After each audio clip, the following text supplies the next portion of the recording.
जो पुओ बहु माने जीवित पिता माता को श्रद्धा करूना गाड़ी दौरान कष्ट दौरान खाइबा दौना खबर कागज पृष्ठा उल्टे दिंतु टीवी देखते सबुदिन यही कथा शुणुवे आप जीवित पिता माता की घर बाहर करदे बापा के रास्ता छाड़ी पलैले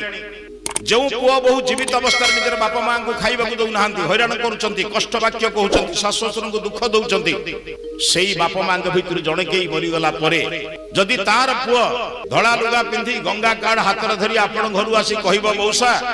मो बापा कि मो माँ देहांत हो जाकर एकादश ई तारीख में पड़ुची आपण आम घर को जी टे प्रसाद सेवन करेंगे कि आत्मार सदगति आप भोजन करने जी आप हाथ जोड़ी कहे बाबूरे जीवित अवस्था तू एवं तो स्त्री तो बापा तो माँ को केते कष्ट देइछ मु देखिछि तो घरे खाइले मोर आत्मा अपवित्र हो मु तो घर को जाई परिबि नाही